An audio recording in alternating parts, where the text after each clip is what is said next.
La Voz del Derecho presenta El otro lado del deporte. Trata los temas que conciernen a la historia y actualidad de los acontecimientos deportivos que cobija el derecho.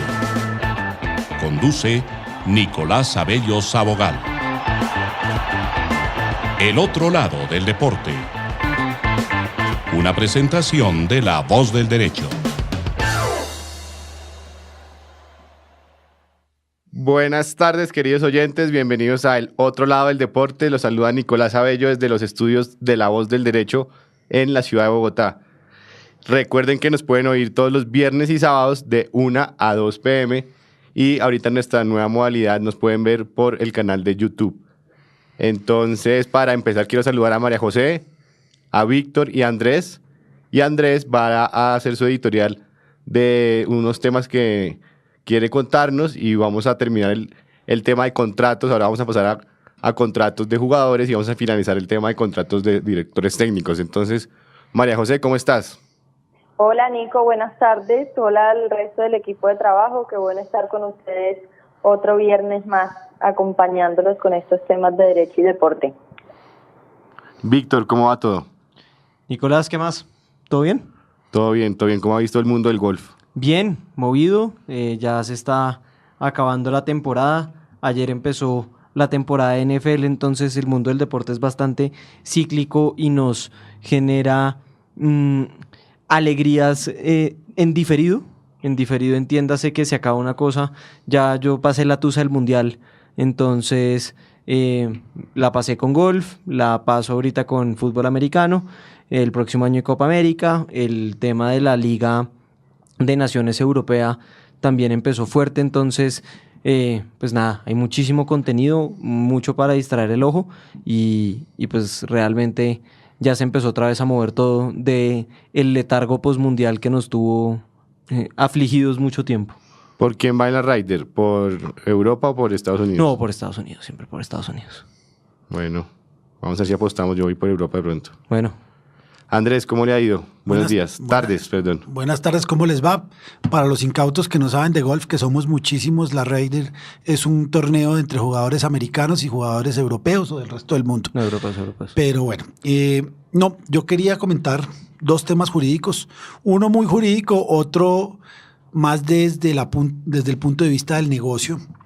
Precisamente hablando de la resaca que nos deja el Mundial. La UEFA, que es una entidad bastante movida, bastante ágil, que tiene claro cuál es el negocio del fútbol, qué es lo que nos gusta a los que nos gusta el fútbol, se inventó la Liga de las Naciones de la UEFA.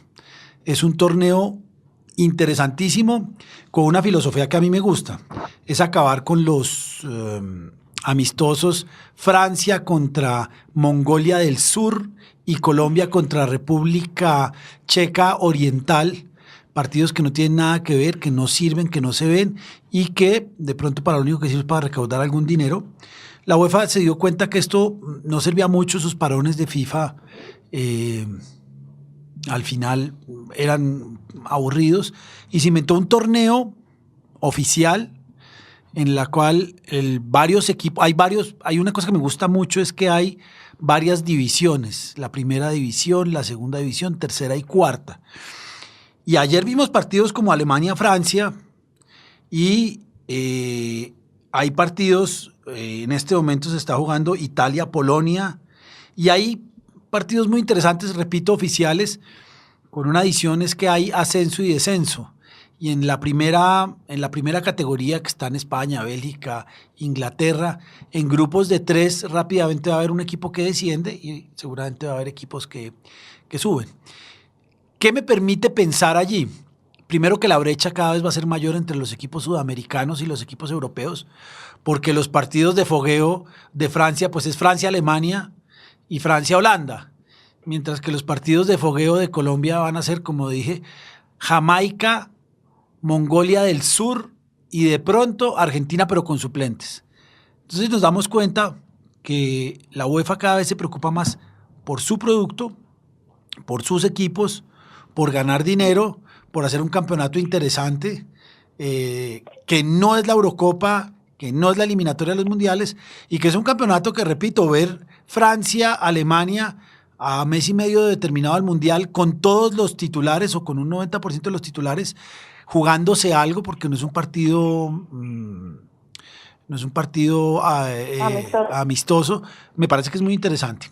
Entonces, estuve haciendo cuentas esta mañana y se podía hacer algo similar si se une con CONCACAF y Conmebol, porque son más o menos 51 o 52 países, y se puede hacer algo interesante y algo que le dé más agilidad al fútbol en Sudamérica, porque la Copa América a nadie le para bolas.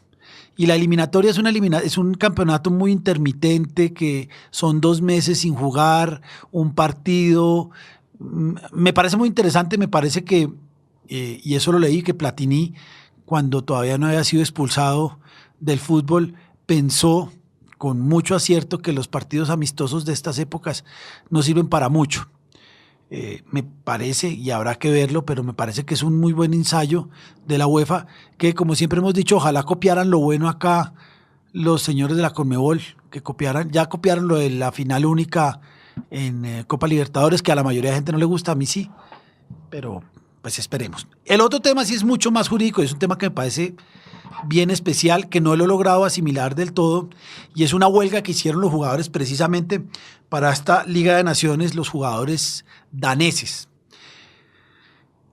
La participación en la selección de los equipos de fútbol y de los jugadores tiene una cantidad de conflictos jurídicos interesantes de manejar como abogados, pero difícil de llevar a cabo por los jugadores y las selecciones. Y es que muchas veces estos jugadores están patrocinando y están exhibiendo productos de la federación y no reciben dinero. Es decir, yo como jugador de Dinamarca, no sé, pero me invento, está siendo equipada por Nike. Por Hummel, y hay jugadores que les toca posar con la indumentaria y no reciben nada. Esto generó un conflicto en el cual los jugadores profesionales decidieron no jugar estos partidos de la Liga de Naciones, precisamente porque hay un conflicto jurídico económico de quién maneja las regalías y los dineros de las publicidades de Hummel. Y el otro tema, que no es tan importante, porque además sé que se maneja muy fácil, es todo lo que es facilidades y comodidades del viaje. Pero hablando de relaciones conflictivas laborales colectivas, hay un tema que es bien diciente, y es que la federación en teoría no es el empleador de estos jugadores. Entonces, pues no es un conflicto colectivo como tal, porque no hay empleadores y empleados. Hay unos jugadores que, repito, en teoría para mí sí, pero en teoría no tienen contrato de trabajo con la federación, pero que hacen una huelga o deciden no participar en las eliminatorias. La consecuencia es que le tocó a Dinamarca jugar con equipos aficionados, con jugadores aficionados y con jugadores de futsal, dando una ventaja a los dos equipos, no me acuerdo cuál es el grupo, pero que... Ayer jugó con Eslovaquia. Jugó con Eslovaquia, pero era... 3-0, perdió. Sí, pero este es amistoso. Tiene que jugar con algunos de esos equipos duros, Italia, o no me acuerdo cuál. Pero tiene varios problemas. El primero, pues, es que en este campeonato hay descenso y son solo grupos de 3, es decir, que con perder un partido o con perder los 2 que tiene que jugar, está prácticamente en la segunda división. Y eso, a pesar de que es un torneo, digamos que medio de ensayo y todo esto, pues es doloroso que lo desciendan a uno en el primer campeonato. Además, por un conflicto jurídico monetario, me parece que es diciente. Es importante y es interesante ver cómo el sindicato de jugadores danés tiene una muy buena conflictividad con su federación y tiene una cantidad de detalles que son interesantes, que seguramente María José le gustan o los conoce. Los daneses renunciaron a parte de sus viáticos, los daneses hombres, para equiparar los viáticos de los hombres con las mujeres y así tener una igualdad de género. Y han tenido varios temas, varios problemas con la federación, que se rompió finalmente todo este conflicto y hace que la federación no pueda contar con sus jugadores. Y al final también es una federación sensata, para no quemar al técnico titular, llamémoslo así. También decidió no cesarlo, pero lo relevó de jugar estos partidos con el equipo aficionado y de futsal y puso a otro técnico. Entonces, me parece que es importante. Y ahí también sale otro tema que hay que empezar a mirar y es de quién es la plata del fútbol y de las estrellas. Porque, claro, James o Messi patrocina, juega con Adidas en la federación y no gana un peso de ponerse la camiseta con el logo de Adidas, no gana un peso por promocionar, no sé qué es lo que esté promocionando, pero siempre hay, y cada vez va a ser mucho más difícil de manejar, siempre hay dinero que lo producen los jugadores y lo reciben otras personas. Pasan los clubes, pasan muchos temas. Entonces, habrá que ver qué va a pasar con Dinamarca. Yo creo que la imagen de los jugadores va mucho más allá de la plata que le da Panini. No es lo mismo que Adidas la promocione Messi o que la promocione James a que la promocione un modelo que se pone en la camiseta de la Selección Colombia. Es interesante. Repito, además tiene una cantidad de connotaciones que son difíciles de manejar porque no hay una relación empleador-empleado, o en principio no la hay. Hay una relación federación-federado, que no es una relación de trabajo, o por lo menos eso dice la federación. Y pues el problema es que Dinamarca no juega la Liga de Naciones con sus jugadores titulares. Bien, el otro tema, ya terminando, pues al final terminamos nuestro ciclo con don José, dolorosamente para mí, y no quiero entrar en temas de cuáles eran las condiciones, si estaba haciendo bien o no su papel. Terminó un ciclo, un contrato de trabajo que terminó por vencimiento del término. Se cerró ¿cuántos fueron? 8 o 7 años. 8 muy bonitos años donde nos enseñaron a soñar, donde la federación y sobre todo el equipo colombiano cambió de un equipo de jugadores diferentes, que se escapaban de la concentración, que tenían unos comportamientos muy propios de otras personas diferentes a jugadores profesionales de fútbol, que tenían conflictos y que se retiraban de la selección en mitad de mundial, como lo hizo Asprilla en Francia. Y pasamos a una selección, primero, que jugaba muy bien al fútbol, y segundo, una selección pulcra. No hubo un sí, un no hubo rumores, no se filtró ninguna noticia desagradable. Se lesionó Falcao y la selección siguió jugando, se lesionó James y la selección siguió jugando, hicimos papeles decorosos en el Mundial, ya no nos comparaban con Bolivia o con Venezuela, sino nos comparan con Francia, que le ganamos. Bueno, todo en la vida concluyó el proceso de Pekerman. Hay que dar las gracias. Yo creo que nos cambió la cara, nos regaló 2 mundiales fantásticos. Creo que mejor el primero, no solo por el mundial en sí, sino porque había un tema de elecciones que fue muy aburrido y que durante 15 días logramos cerrar un poco los ojos y los oídos a una campaña política francamente desagradable. Y qué pena lo interrumpo ahí, pero creo, y realmente si dependiera de mí lo haría, que hay que darle las gracias a don José, hay que darle las gracias en serio. Uno no debe criticar por criticar, pero el comportamiento que ha tenido o que está teniendo la federación respecto de que, bueno, listo, ya se va, y pues se limitó a que Pekerman dijera un par de palabras manifestando su molestia a través de la prensa. Yo estoy convencido que la federación debería ser muchísimo más querida o por lo menos amable con Pekerman, de reconocer ese cambio en la cara que tuvo en el fútbol y hacerle una despedida digna. Lo que pasa es que yo creo que son intereses de pronto contrapuestos, no los conozco y no quiero entrar en chismes porque realmente no los conozco, pero me parece que el papel que hicimos, el papel que hizo Pekerman, el papel que el equipo hizo fue fantástico. Repito, nos hicieron soñar. El gol de Yerry Mina al final de los 90 minutos contra Inglaterra nos enseñó a creer en una selección que siempre le faltaba 5 centavitos para el peso, y que acá sobró, pues los penales sí, que podíamos haber ganado. Pero repito, a mí lo que más me gustaba de esta selección es que los problemas eran que estaba lesionado Falcao, no que fulanito se escapó de la selección, o que entraron trago, o que aparecieron unas mujeres raras no, era una selección pulcra, juiciosa, muy buen fútbol, con jugadores que lo hicieron mejor o peor. Creo que Sánchez no le fue tan bien, pero eso es lo de menos. El fútbol da eso. El contrato de trabajo terminó por vencimiento del término, que también es admirable, de las dos partes, ahí sí.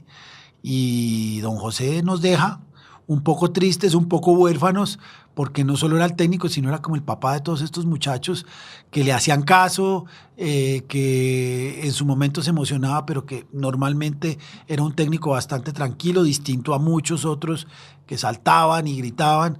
Un técnico que siempre estuvo bien puesto en indumentaria, en todo. Yo no tengo más que darle agradecimientos y repito, como jurídicamente hablando, se manejó un contrato hasta que terminó. No, y es que más allá de los triunfos o no triunfos del ámbito deportivo, Pekerman le cambió la mentalidad, lo que usted estaba diciendo. Pekerman cambió la mentalidad del juego de Colombia, no solamente desde lo táctico, sino en la forma de los jugadores, cómo se prepararon, de ese hermetismo que muchas veces criticó la prensa, pero que después se demostró que fue muy bueno porque no dejó que los jugadores se permearan de tantos periodistas, tanto comentario. Anteriormente en los mundiales anteriores, los mismos jugadores se veían con los hinchas en el hotel, con los periodistas. Esto evidentemente los desconcentraba, más pues toda la indisciplina. El cambio, esa mentalidad, en Brasil fuimos el mejor equipo en fair play, fue un juego limpio, todos le hacían caso, que es otra cosa muy importante lo que usted estaba haciendo, Andrés. Hay técnicos que pueden ser muy buenos, pero los jugadores no lo quieren por X o Y razón y no le copian la idea. A Pekerman, con su como figura paternal, pues es impresionante cómo todos quieren y quisieron a Pekerman en su paso por la selección. Entonces sí, evidentemente nos dejó muchas cosas buenas, nos cambió la mentalidad, nos puso, Colombia nunca ha empatado un partido, mucho menos imaginable en unos octavos de final contra Inglaterra, entonces en el último minuto. Entonces Colombia cogió esa jerarquía, ya se le para de tú a tú, como dicen en el fútbol, a cualquier equipo. Lo demostró en 2 mundiales, llegó a una semifinal de la Copa América en Estados Unidos. Entonces, evidentemente, pues nos deja muy triste a la mayoría de colombianos. Hubo unos que siempre no lo quisieron. No, y eso es válido. Pero siempre uno va a tener retractores en la vida y los más en un trabajo como ese que pues... Es que el fútbol sí tiene... Es de gustos, entonces... El mismo partido lo ven 2 personas totalmente distintas. A mí nunca me gustaron los otros técnicos, a pesar del 5-0, que ya cumplimos, ¿cuánto es? ¿25 años? 25 años. Hay gente que Hace se 2 muere días. por esos técnicos. Por Pachito. A mí no me gusta.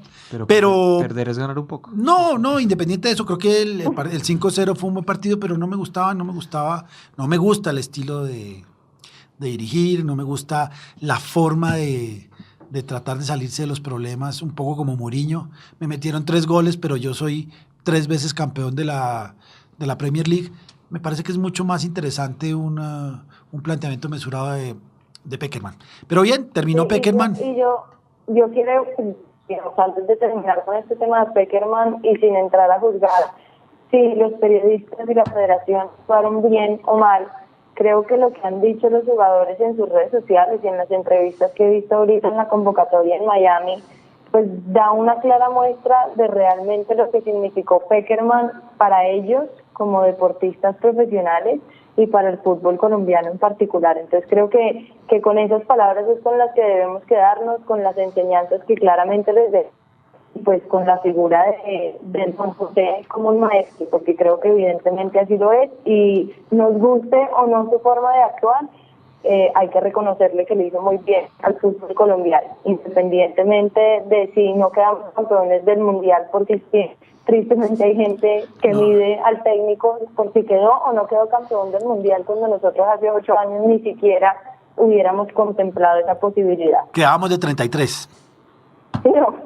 No, y lo que tocamos el programa pasado, que va atado a lo que hemos hablado en los contratos, primero fue histórico que le renovaran. Casi nunca a un técnico le renuevan un contrato, le hacen uno nuevo para que se quede. Y segundo, más histórico, que cumpla el ciclo completo. Sí. Entonces, pues eso demuestra lo bien que hizo las cosas Pekerman y la federación también. Y la federación también, sí. Que la federación, si estaba tan incómoda que no parecía, pues le aguantó. Y si no, yo creo que fue una relación gana-gana clarísima. Yo creo que la federación se valorizó, sus patrocinadores están dispuestos a pagar más hoy en día. Claro. Yo no sé, y aquí pues quiero de pronto pensar que que las razones de la ida de Pekerman no necesariamente se ciñen única y exclusivamente a temas de diferencias respecto del manejo de la selección y demás. Creo que, y esto sí es pura especulación personal además, que desde la perspectiva sensata que hacía percibir don José, muy probablemente todos estos escándalos que se vienen y todo este tema medio turbio y demás, probablemente no le gustaba y creía que de pronto podría afectar el proyecto deportivo y decidió dar un paso al costado. En cualquier caso, creo que pues me uno a las felicitaciones para ambas partes, pero pues no, nada, solo agradecimientos. Hagamos una polla. No, ¿quién creen? Yo no sé, ¿quién les gustaría? A mí me gustaría, pues evidentemente ya que no está Osorio, me gustaría Suárez, pues que está en Equidad y que podría llegar un técnico que llevó a 2 equipos a un mundial, que está haciendo una campaña excepcional con Equidad. Impresionante. Y está sonando, me parece mucho más sensato y me gusta más que pues unos extranjeros que están sonando. A mí hay uno que me gusta que se parece a Pekerman, que creo que nadie me ha comentado y es idea mía, no conozco. Bianchi. Me encantaría. No es sé. perfecto. No sé. Hace 8 días hablamos que él nunca quiso ser seleccionador, ¿no? Nunca. Pero pues... Pero es que es el mismo corte, es un tipo respetuoso, un tipo estudioso, un tipo tranquilo, un tipo bien vestido. Yo sé que no soy quien para decir que hay que vestirse bien, yo vivo descachalandrado, pero le da nivel al cargo, como Luis Fernando Suárez, por ejemplo, como Reinaldo Rueda, le dan nivel. Es que con sudadera, con los pantalones medio caídos y con la camiseta afuera. No sé, A mí me gustaría mucho Bianchi, pero creo que no está. No, yo no creo que Bianchi No, esté no. para esas. Personalmente, creo fervientemente en el refrán de que nadie es profeta en su tierra. Me parece asombroso de que Reinaldo Rueda estar dirigiendo a Chile, Osorio colombianos. estar dirigiendo a Paraguay, Y el Bolillo Bolillo. estar dirigiendo a Ecuador. Y Pinto seguramente ahorita llega a Centroamérica. Pinto pues va a llegar a alguna selección, pero insisto, para mí es claro que nadie es profeta en su tierra porque además los técnicos podrían llegar con algún tipo de opinión previa sobre los jugadores, no sé, yo no lo manejaría así. A mí quien me gustaría que manejara la selección, Luis Felipe Scolari. No, a mí los brasileños no me gustan. Pero bueno. Pero pues personal. ¿Y tú, Por eso. María José, a quién te gustaría? Yo honestamente... María José es hincha del Junior, ella dice que come saña. No, obviamente no está entre mis prioridades, pero la única que tenía era Juan Carlos Osorio, ya dirigiendo Paraguay, me quedé sin alternativas. Les digo que en este momento estoy demasiado entusada con la ida de Pekerman, con la contratación de Osorio en Paraguay y no tengo ni idea. O sea, como que me da lo mismo, ninguno me convence. No, para mí también era Osorio, de acuerdo. De acuerdo, para mí era Osorio. Osorio se vio ganar un dinero muy grande en esa puja Colombia, porque creo que hubo puja Colombia-Paraguay y al final, pues yo no sé si habrá hecho lo correcto, pero bueno, allá está, aguantar calor en Asunción, que es muy caliente. Sí, yo no sé qué tan cierto sea. Si no estoy mal, fue en la emisión de CMI de anoche o antenoche, que hablaban en algún momento que existía la posibilidad de que Dalic, el de Croacia, viniera a dirigir, pues me encanta. Sí, eso no, pero no. No, a mí no me gustaría. Uno poner a un croata a dirigir a Jerry Mina. No, es que no conocen. Me parece que la barrera idiomática es supremamente No, y no difícil conocen de el superar. ámbito, ni Suramérica, ni difícil. el fútbol colombiano. A mí no me gusta ni ese ni el de Bélgica, el español que es... ¿Toto pero Martínez? No, pero Toto Martínez por lo menos habla español. Eso iba a decir, por lo menos no tiene un puente idiomático, pero bueno. Bueno, hablemos ahora, seguimos ya contratos de trabajo, contratos de técnicos. Había un tema, no sé si lo habíamos hablado los programas pasados, y era que muchas veces los contratos de los directores técnicos, la remuneración se la hacen solo a él. Sí, lo hablamos. Y él reparte entre su cuerpo técnico con una cantidad de problemas de orden, por lo menos en Colombia, de orden jurídico, que seguramente la UGPP le caería a la federación, porque si el técnico le paga a sus asistentes, ayudantes, y no le paga todo lo que por ley le debe pagar y cotizar, pues puede tener problemas y había que empezar a ver cuál es el real empleador y cosas de esas, pero bueno, no hemos hablado. Lo que sí es importante, digamos que no va a decir que no es importante el contrato de trabajo de los directores técnicos, pero realmente el que toca FIFA, el que regula, con el que es muy cuidadoso es el contrato de trabajo de los jugadores profesionales de fútbol. Contratos de trabajo que tienen unas características muy específicas y que son manejados de manera muy pareja en todo el mundo, lo que nos permite a nosotros los abogados deportivos entender casi que de la misma forma cómo opera un contrato de trabajo en Suiza, en Buenos Aires, en Suiza, en Argentina y en Colombia, y cómo ha habido una cantidad de manifestaciones y de entidades, una cantidad no, pero sí dos, de entidades que unifican criterios en tema laboral.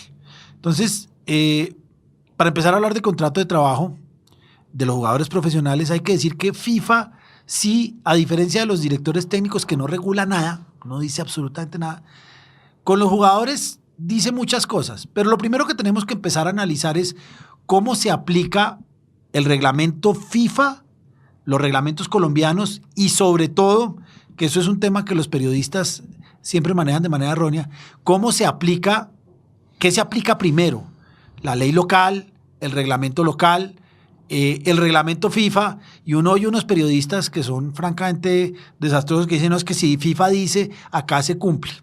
Ni siquiera FIFA lo único que dice para que se cumpla acá es que lo primero que hay que respetar es la ley local. Entonces, si vamos a hablar de contratos de trabajo de jugadores profesionales en Colombia, lo primero que hay que mirar es la pirámide jurídica que todos los que estudiamos derecho más o menos sabemos. Es lo primero que hay que respetar y lo debe respetar el contrato de trabajo y toda la federación, pues es la Constitución Nacional. La Constitución es ley de leyes y debe ser respetada por todos, y si no se respeta, pues hay una serie de acciones, la acción de tutela y todo esto, que le permiten a quien se le vulneran sus derechos que se les restablezcan. Después viene la ley, el Código Sustantivo del Trabajo y todas las leyes y todos los reglamentos que la adicionan y la complementan. Eso primero que todo. Ahora, ¿qué es lo que pasa?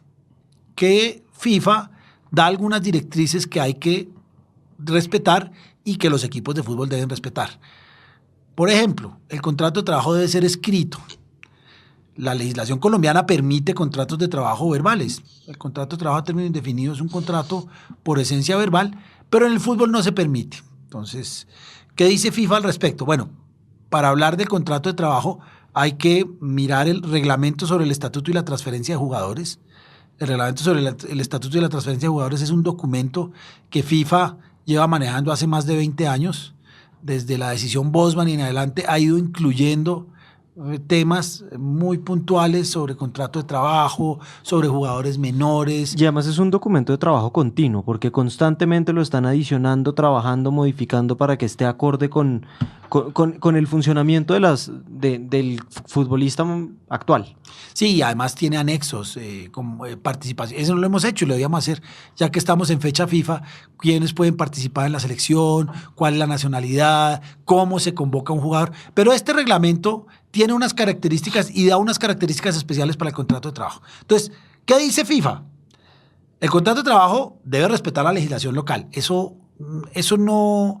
Nada nuevo. No hay nada nuevo. Y ya vimos cómo las entidades de control pueden vigilar a la federación, cómo se puede demandar a la federación ante un tribunal ordinario colombiano, cómo hay que hacer un contrato de trabajo respetando el Código Sustantivo de Trabajo. Todo eso ya lo vimos. Digamos que esa es una tarea ya cumplida. La ley hay que respetarla, y si la federación o un club o un jugador no la cumplen, hay una cantidad de instrumentos legales que le permite a aquella persona que le vulneran sus derechos que se le restablezcan vía tutela, vía proceso ordinario, o temas como la Superintendencia de Industria y Comercio y todas estas cosas. Entonces, primer punto que hay que empezar a chulear, y ahí es donde se empiezan a ver los buenos abogados deportivos como Víctor, yo no soy tan bueno, hay que tener un Código Sustantivo del Trabajo, hay que tenerlo a la mano. No es que yo tengo un tío que es contador y que sabe hacer liquidaciones. No, hay que tener el Código Sustantivo del Trabajo. Hoy en día se consiguen muy buenas versiones en internet. O Hay excelentes ediciones que no son costosas de Código Sustantivo de Trabajo, normalmente con las últimas normas, porque en eso sí hay varias formas de reformarlo. Y hay que tener reglamento del Estatuto de Transferencia de Jugadores. Eso es el primero. ¿Cuáles son nuestras herramientas? Esas dos. Y el sentido común, que ese todavía es difícil de conseguir, pero hay que utilizarlo. Entonces, ¿qué dice FIFA? Los jugadores tienen que tener contrato de trabajo escrito y a término fijo. ¿Por qué? Vamos a explicarlo más adelante, pero la idea que tiene FIFA, y es lo que denominó después de la decisión Bosman y a principios de este siglo, es la estabilidad contractual. ¿Qué quiere decir? ¿Cuál es el principio de estabilidad contractual? Que los contratos de trabajo para los jugadores profesionales de fútbol solo se pueden terminar o solo se deberían terminar por mutuo acuerdo o por vencimiento del término. De manera que si no hay mutuo acuerdo, porque el club no quiere dar por terminado el contrato de trabajo, en algún momento, no sabemos cuándo, pero va a haber un plazo, ese contrato de trabajo se extingue. Si tuviéramos un contrato a término indefinido, se podría llegar al absurdo de que mientras que el club cumpliera con sus obligaciones, el contrato no iba a terminar nunca, que es lo que no quiere FIFA. FIFA no quiere vinculaciones ad eternum, no quiere vinculaciones donde el jugador no sepa claramente cuándo va a terminar su contrato de trabajo con su club empleador. Entonces, contrato a término indefinido no se puede. Claro, ¿qué es lo que pasa? Y ahí empiezan las pujas entre los clubes, los jugadores, y uno como abogado tiene que empezar a porque si además por negocio tampoco resulta rentable. Porque si usted tiene montado todo un negocio pues no lo tiene montado la FIFA, pero existe un negocio de transferencia de jugadores y demás. El hecho de, por ejemplo, lo que pasó el verano pasado con Courtois, que le quedaban 6 meses, entonces bajaba el precio de mercado y demás, lo hace muchísimo más interesante. Creo que además es una forma de mover el negocio. El saber que si un jugador se puede poner en contacto con un club o no, que cuánto le queda, entonces que el precio de la transferencia, negociar el salario, todo ese tipo de cosas van atadas a cuál va a ser la duración o cuál es la duración del contrato de trabajo, y por ende moviliza un poquito más el negocio. Pero entonces ahí sí hay una diferencia con los técnicos. Los técnicos sí pueden tener contratos a término indefinido. O verbales. O verbales. Pues que yo sepa. Puedo estar errado, pero a término indefinido, claramente. A término indefinido, sí. Y por duración de la obra o por menos de un año. Sí, es más flexible. Variable. Ya esa es una gran diferencia. Claro, es mucho más flexible y además no hay que contratarlo en las ventanas de verano y de invierno. Es decir, vamos a seguir hablando de las características. Ya volviendo a unarlo con el derecho colombiano, los contratos a término fijo, en principio, y salió un fallo hace 10 días, se me olvidó el nombre, pero contra Millonarios, en principio los contratos de trabajo, cuando vence el término, se terminan. Hay algunas situaciones especiales. Pero en Colombia hay una situación de estabilidad laboral reforzada. Aquellas personas que tienen que están en debilidad manifiesta por enfermedad o por accidente, y hacen que el club empleador tenga que renovar el contrato de trabajo aún el contrato se haya vencido.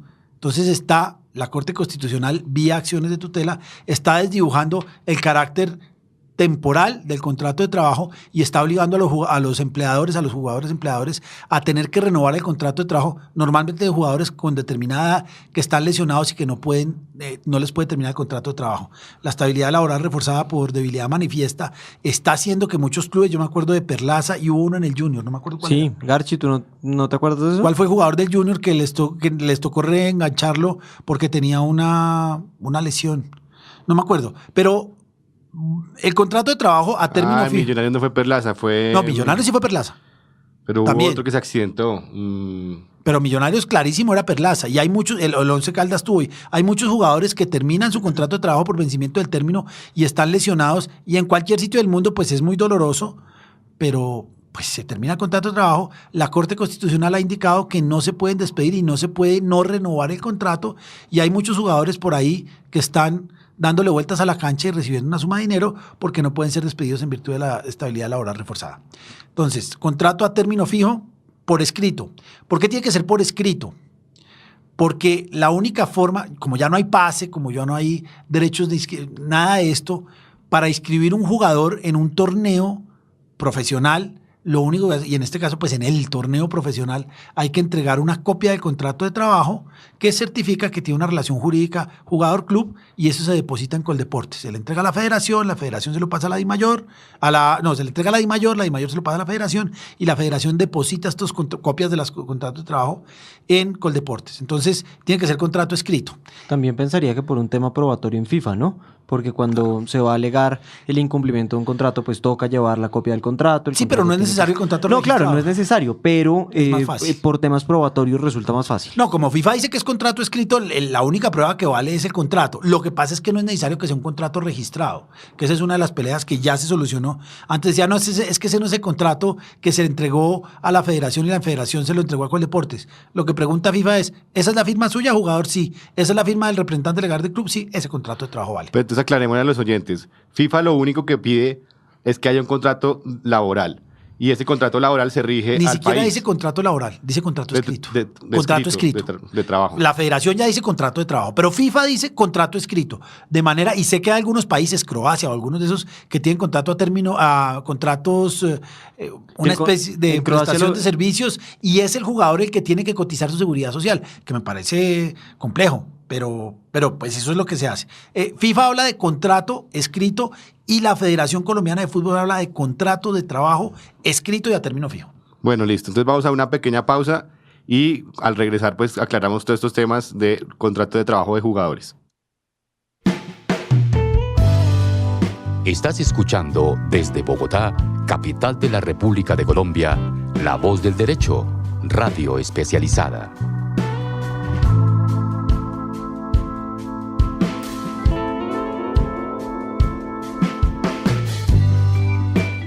La Voz del Derecho, la única emisora virtual especializada en temas jurídicos.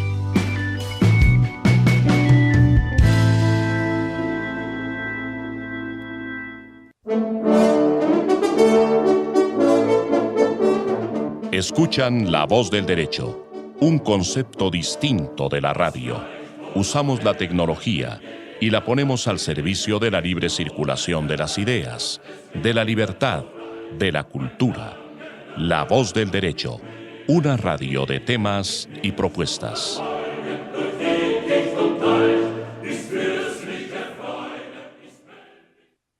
Bueno, queridos oyentes, bienvenidos a esta segunda sección de El Otro Lado del Deporte. Esta segunda sección queremos presentarles a un invitado, Juan José Correa Quintero. Él es director técnico, ya nos va a contar exactamente qué cargo está desempeñando y qué fue lo que estudió, tengo entendido que en España, para ser precisamente director técnico y que, pues obviamente, como veníamos hablando de todos estos temas relacionados con los directores técnicos, contratos de trabajo, preparación de estos. Entonces, pues, Juan José, bienvenido al Otro Lado del Deporte. Le presento a los integrantes de la mesa, María José García, Andrés Charria y Víctor Delgado. ¿Cómo está, Juan José? ¿Qué más, Nicolás? Bien, muchas gracias. Un saludo para todos. Bueno, Juan José, usted en este momento sigue en España, ¿cierto? Sí, acá en Barcelona. Acá llevo 3 años y acá sigo. Cuéntenos de dónde surgió su idea de irse a Barcelona a estudiar, en dónde estudió y en este momento, ¿qué está haciendo? La idea yo creo que surge de lo que realmente es mi pasión. Yo en Colombia estudié Ciencia Política y Filosofía en la universidad, me gradué en el 2015 y pese a que me gustaba, lo mío siempre fue el fútbol. Y intenté meterme por diferentes lados. En algún momento estuve en RCN trabajando como periodista, trabajé en la Federación Colombiana de Fútbol también en la parte administrativa, pero lo mío era el juego, la cancha, y tomé la decisión de irme para acá y ya llevo 3 años. He hecho la UEFA tiene 3 niveles de entrenador, el B, el A y el Pro. Tengo el B y el A y estoy próximo a iniciar el Pro. Y aparte de eso he hecho 2 maestrías, una en Las Rozas, en la sede de la Federación Española de Fútbol, de entrenamiento de fútbol, y otra en Barcelona, en el INEF, y ahora estoy haciendo una 3ª maestría con el Fútbol Club Barcelona. Esto que usted nos cuenta de la UEFA, estos niveles, el B y el C, ¿Cuánto duran? ¿Cuánto duran estos niveles y cómo se llaman como tal? ¿Y qué hay que hacer? ¿Qué hay que hacer para ¿Qué se poder, estudia? ¿qué se estudia ahí exactamente? A ver, para acceder es complicado para los extranjeros, es bastante complicado acceder. De hecho, yo he tenido que hacer muchas cosas para poder estar acá, porque la UEFA ha ido cerrando de a poco, digamos, la posibilidad a gente que no haga parte de la comunidad europea y que no sea nacional de algún país de la comunidad europea para poder acceder a estos cursos, porque han notado que viene gente de afuera, los estudia y se va, y los cupos son limitados. Entonces lo han ido, digamos, restringiendo. Cada nivel dura 6 meses de estudio y, digamos, cuando uno hace el B, que es el primer nivel, tiene que estudiar 6 meses y luego hacer una práctica siendo miembro de un cuerpo técnico de cualquier equipo, de cualquier categoría, por otros 6 meses. Luego, ahí se puede acceder, digamos, a la licencia A, hacer el curso A, y ahí se estudian otra vez 6 meses y luego hay que hacer una práctica de 1 año como primer entrenador, es decir, como director técnico de un equipo, de manera ininterrumpida para poderse graduar. Y ya luego se puede acceder al Pro, pero ¿qué pasa? Que, digamos, para el B, para la licencia B, aceptan, digamos, 10 personas, poniéndolo en ejemplo. Para la A aceptan 5 y para la Pro aceptan 2. Entonces, cada vez va siendo más difícil acceder. ¿Qué equipos dirigió? ¿En qué equipos estuvo? Yo he estado en Hospitalet, que es de segunda B, en el juvenil A del Hospitalet. Lo que pasa es que el fútbol en Colombia, a nivel de infraestructura, se podría decir que no existe el fútbol base en Colombia. Lo que conocemos en Colombia como las inferiores es un chiste a comparación de lo que se hace acá, porque aquí desde prebenjamines o desde alevines, que son los niños más pequeños, hay categorías, hay 7 categorías con ascensos y descensos, como funciona en primera división, y son 7 categorías conectadas. Entonces el fútbol base acá es bastante importante. Yo he estado en el Sabadell y en el Hospitalet, que son 2 equipos que están en segunda división. Juan José, ¿qué más? Soy Víctor, le tengo una pregunta y ¿Qué es, tal, Víctor? yo siempre he tenido como la duda, porque si usted es jugador profesional de fútbol, usted no tiene que hacer nada, usted tiene que jugar muy bien y conseguir algún equipo que le dé un contrato de trabajo. Pero aparentemente, y hablo desde el desconocimiento, los técnicos tienen que hacer estos cursos que usted está haciendo para poder acceder a un contrato con un club profesional. ¿Eso es cierto? Sí, en Europa es obligatorio, es como si fuera la licencia de conducción, es como si fuera el pase de manejar. Dependiendo de la categoría en la que uno pretenda entrenar, se le exige una de las 3 licencias. Ok. Entonces, digamos, para entrenar en primera división, en segunda o en tercera, es necesaria la licencia UEFA Pro. De hecho, eso fue un problema que eso fue muy conocido, Zidane. No sé si lo recuerdan con Zidane. Sí, claro. Cuando entrenaba al Real Madrid Castilla, en segunda B, él empezó la temporada y lo destituyeron porque no tenía el nivel UEFA Pro. Independiente de que fuera Zidane, de que hubiera sido campeón del mundo como jugador o lo que fuera, aquí son muy serios y si no se tienen las licencias, pues simplemente no se puede entrenar. Entonces, digamos, si uno va a un juvenil de 4ª división, a lo mejor le piden la licencia UEFA A. Si no la tiene, no puede entrenar, y así sucesivamente. Hay un proyecto de ley en este momento en el Congreso tratando de regular la actividad de director técnico y sé que hubo algunos comentarios de Presidencia y Corte Constitucional, si no estoy mal, al respecto. Pero acá se está tratando también de regular un poco esta actividad. Sería interesante, yo no sabía, sería interesante que Conmebol hiciera algo así. Creo que algo tiene. Lo que pasa es que el desconocimiento que nosotros tenemos de Conmebol y lo poco que hace Conmebol por divulgar su actividad, pues no nos permite hacer mucho, pero hay unos donde uno ve el rezago que tenemos los sudamericanos frente a la UEFA. La UEFA, lo dijimos al principio de este programa, hace unos campeonatos interesantes. El campeonato que empezó ayer con Francia, Alemania, pues, perdón, es un campeonato muy interesante. El tema de las licencias de los técnicos, y hacen muchas cosas, y uno no ve que Conmebol haga mucho, y desafortunadamente las noticias normalmente son en temas de corrupción, en temas de escándalos como los 2 últimos de Copa Libertadores, en otros asuntos distintos a mejorar su producto, que es el fútbol. Obviamente lo de los Sí. técnicos es muy interesante. No, de acuerdo. Sí, yo creo que que estos pasos son pasos que son necesarios dar, porque esto va en beneficio del deporte, ¿no? Porque la labor del entrenador de fútbol debe ser profesional, y en Sudamérica, en países como Colombia, pues no lo es, ¿no? Un jugador de fútbol termina su carrera y, como dicen, se acuesta jugador y se despierta entrenador. Y para entrenar un equipo de fútbol, porque ¿qué pasa? También hay mucho desconocimiento sobre lo que es el verdadero rol del director técnico, porque la gente lo que tiende a pensar es que lo que hacemos los entrenadores es decirles a los jugadores qué deben hacer dentro del campo, y se tiende a pensar que con palabras es suficiente, pero los comportamientos de los equipos se logran es realmente a través del trabajo que se hace durante las sesiones de entrenamiento. Y esto es algo que se debe estudiar. Es algo que se debe estudiar y que se le debe exigir a los entrenadores estar preparados. Juan José, ¿qué materias dan? Eso garantiza.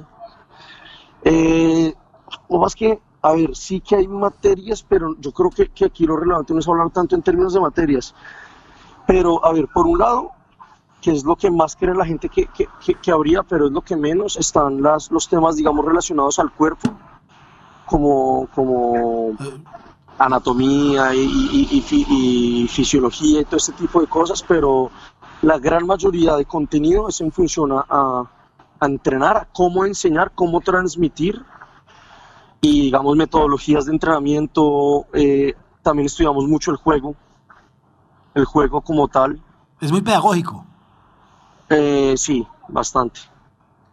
No hay ninguna clase, yo siempre me imaginé como estas clases de, no sé, Guardiola diciendo por qué es mejor formar 4-4-2 que 4-3-3. ¿Qué tan cierto es eso? Digamos, sí, lo que pasa es que, bueno, ya sería diferente si entramos a hablar de fútbol como tal, porque yo diría que la diferencia entre 4-4-2 y 4-3-3 puede ser ninguna o puede ser mucha, porque esos...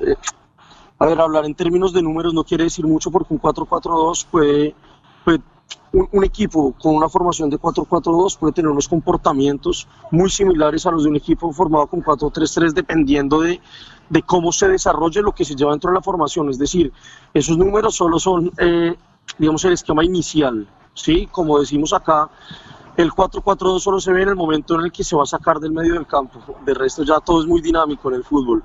Pero sí que hablamos de fútbol y de lo que pasa dentro de los partidos. ¿Hay algún técnico que todavía esté sin licencia? Yo supongo que Ferguson no tenía licencia. ¿O sí? No, claro que sí, la tenía. ¿Sí? Esos Todos. viejos de hace, pues que Ferguson empezó como en el 80. Y ya para esa época, no sé, eso es total ignorancia. Sí, pero para esa época sí. del Bosque, todos han hecho esos cursos. Sí, no podrían entrenar. En Europa no se puede entrenar sin licencia. ¿Desde hace cuánto? Yo no sé, pero en este momento no se puede, y desde hace muchos años. Claro. ¿Aplica sabría para desde selecciones cuánto, también? Pero para entrenar hoy, independiente de que llevaran 100 años entrenando, para entrenar por lo menos en los últimos 20 años, tendrían que tener las licencias. Claro. Pues es una explicación muy buena la que usted nos da, porque esa fue una de las incógnitas que nos surgió al principio de empezar a tocar estos temas, porque evidentemente en Sudamérica eso no pasa, y como usted lo decía, hay exjugadores de fútbol que al otro día ya se tiran a ser técnicos después de haber hecho un curso online. Muchos lo hacen por la AFA. No, sin curso. Hay otros que sin curso. Sí, de acuerdo. Entonces, pues es muy interesante y muy valioso lo que hace la UEFA, lo que usted está haciendo, Juan José, pues de prepararse, y me imagino que usted tendrá pues en su cabeza venir a Colombia y enseñar todo lo que ha aprendido y a ejercer acá. Creería que eso podría ser muy bueno, porque evidentemente en Colombia y en Sudamérica nos falta que los técnicos sean mucho más preparados, y evidentemente en Europa, como decía Andrés ahorita y como hemos venido hablando en otros programas, la brecha cada vez es más grande. Ya nos llevan 3 mundiales, vemos que hacen competiciones como esta, que ya no son amistosos, sino se juegan algo, y evidentemente el nivel mejora a un amistoso cualquiera contra un equipo que nunca ha ido a un mundial. No, hay un tema clarísimo. El mejor equipo de la eliminatoria sudamericana que se paseó la eliminatoria fue eliminado rápido del mundial. Brasil salió relativamente... Cuartos. Por eso. Entonces, yo sí creo que la brecha de fútbol es francamente, cada vez va a ser mayor, por eso, por organización, por partidos amistosos, por nivel de juego. Acá, es decir, el problema de Pekerman no fue si mejoraba o no mejoraba el nivel de juego, sino todo lo que hemos hablado. Yo creo que para mí la UEFA, pues, son conscientes de su liderazgo planetario, lo siguen haciendo, no se han dormido en sus laureles. Hace, no sé, 30 años, digamos que había una igualdad de calidad, pero hoy en día ya la situación es totalmente distinta. Sí, y yo creo que eso tiene que ver mucho con lo que estábamos hablando Claro. digamos, del profesionalismo a la hora de entrenar y la infraestructura del deporte, porque en cuanto a la materia prima, yo no creo que haya una diferencia. No, Es más, me atrevería a decir que el talento como tal, por cuestiones socioculturales, se da más fácil y más frecuentemente en América Latina que en Europa. claro. De acuerdo. Yo creo Pero lo mismo. lo que pasa es que el juego del fútbol no es solo tener, digamos, capacidad ni habilidad con la pelota, ni un buen remate, No es solo talento. ni es la comprensión del juego, ¿no? Un jugador de fútbol no es velocidad, no es fuerza, es la manera en la que entiende el juego, porque esto es un deporte colectivo y los jugadores en América Latina pues son formados muy precariamente a nivel conceptual y se ve una diferencia enorme, De acuerdo. Porque si yo les pongo un ejemplo, ustedes van a ver un partido de infantiles en Colombia y van a ver de equipos profesionales, de la sub-12, de Millonarios, por poner un ejemplo, de Equidad, el equipo que sea, y se ve que hay mucha capacidad en los jugadores, pero se ve que es un juego absolutamente desorganizado, todos los niños corriendo detrás de la pelota, digamos, todos jugando de alguna manera muy individual, como se dice coloquialmente, mientras que acá se sorprenderían de ver partidos de niños de 7 años, todos respetando sus posiciones, guardando unas distancias de relación óptima, jugando a 1 o a 2 contactos, y todo ese bagaje lo da el estudio y el profesionalismo a la hora de prepararse los entrenadores. No, y uno ve cómo mejoran los jugadores. A mí hay un caso, porque lo tuve muy, muy directo, que fue Santiago Arias. Santiago Arias era un buen jugador, pero lo que mejoró en Europa no lo hubiera alcanzado nunca en Latinoamérica, en Sudamérica. Santiago salió muy bien, salió de Equidad, pero lo que yo, obviamente eso es ciencia ficción, pero yo pensaría que si Santiago no hubiera salido de Europa, ahorita estaría navegando entre un préstamo en Emelec y vuelve a Equidad y lo prestan a Nacional y después acaba en la MLS, pero el salto de calidad que dieron James, Falcao, Santiago, Cuadrado, todos... Es decir, las calidades están, pero sí mejoran en físico, en muchísimas aspectos. En mentalidad, Claro, en juego en equipo, como decía Juan José. claro. Se cuidan, aprenden a cuidarse. Eso es muy interesante. Juan José, para unir el tema del contrato laboral, que obviamente, como usted sabe, esta también es pues es una emisora jurídica y también nosotros lo que tratamos es de unir los temas jurídicos y deportivos que evidentemente en el mundo del derecho deportivo hay muchas cosas por contar que no se saben y que el periodismo deportivo tradicional no cuenta. Entonces, esa es una de nuestras apuestas. Y para unir este tema, usted en este momento tiene un contrato, ¿con quién lo tiene? Y después de este contrato, o de lo que usted esté haciendo en este momento, tengo entendido que, como me decía, va a ir por la capacidad, licencia pro. por la licencia pro. Entonces, cuéntenos, en contrato de trabajo, usted qué tiene en este momento y qué opina de los contratos de trabajo que tienen los técnicos, que se ve que hay unos que se van y, en el caso Coca Millonarios, que lo hemos contado, se fue y Millonarios no le tenía ninguna cláusula de permanencia, entonces... pues o el de Lopetegui. O el de Lopetegui, o casos como el de Pekerman que renovó y después cumplió su ciclo, que es muy raro que se vea, o casos como el de Lillo en Millonarios también, que a Millonarios le tocó pagar una suma grandísima para poderlo despedir porque ese sí tenía una cláusula de rescisión. Entonces, usted cuéntenos...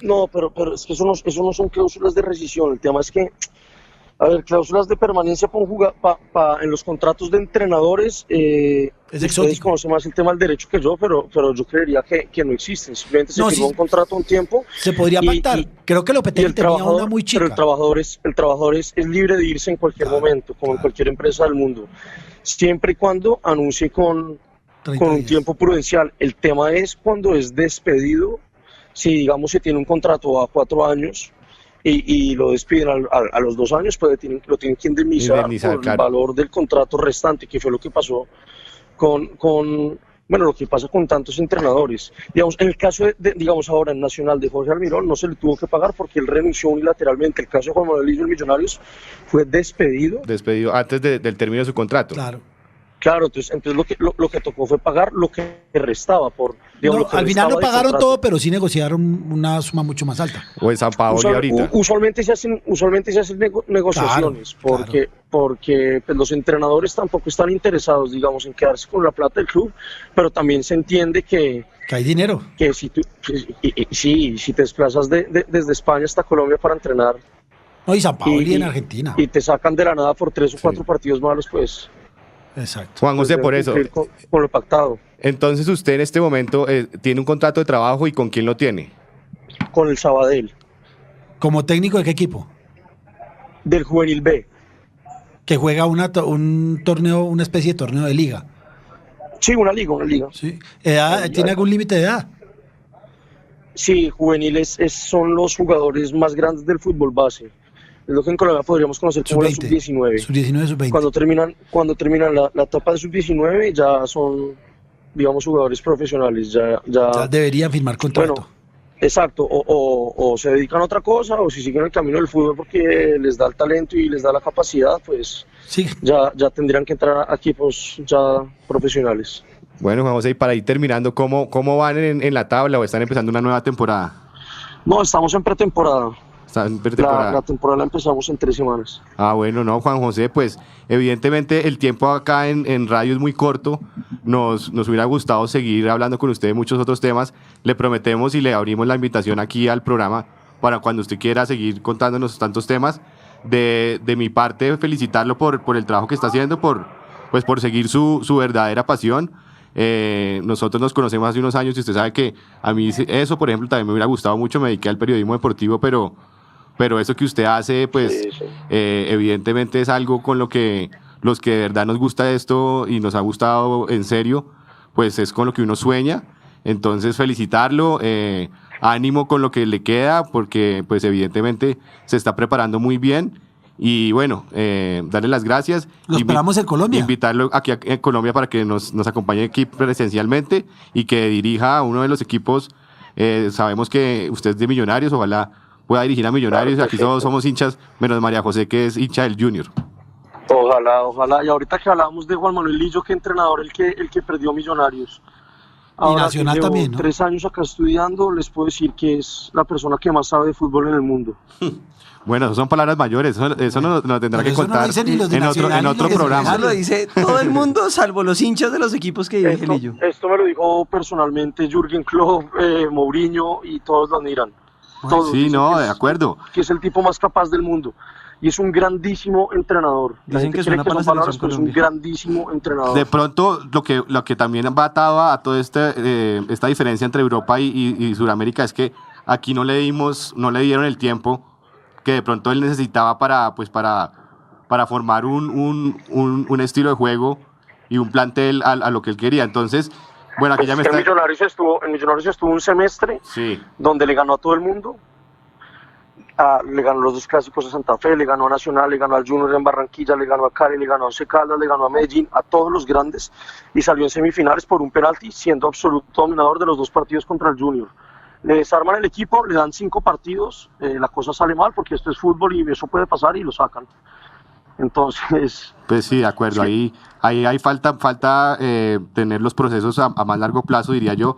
Pero bueno, como le digo, de verdad nos toca irnos. Muchas gracias, Juan José, y esperamos aquí que nos vuelva a acompañar para que nos siga contando tantos temas que nos quedaron por cortar. Y seguiremos hablando después de contrato de trabajo de jugador profesional. Un abrazo. Perfecto, que estén bien, hasta luego. Bueno, hasta luego, Juan José, gracias. Bueno, queridos oyentes, hasta hoy fue todo. Recuerden que nos pueden oír por hoy, no hasta hoy. Por hoy, qué pena.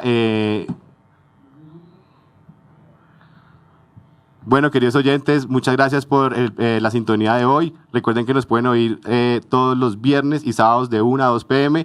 Ahorita también nos pueden ver por el canal de YouTube y buscar nuestro podcast en iVoox y en Android y en iTunes. En iTunes.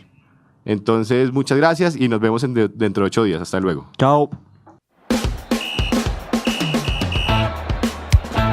Escucharon en La Voz del Derecho El otro lado del deporte. Trata los temas que conciernen a la historia y actualidad de los acontecimientos deportivos que cobija el derecho. Conduce Nicolás Abello Sabogal. El otro lado del deporte. Una presentación de La Voz del Derecho.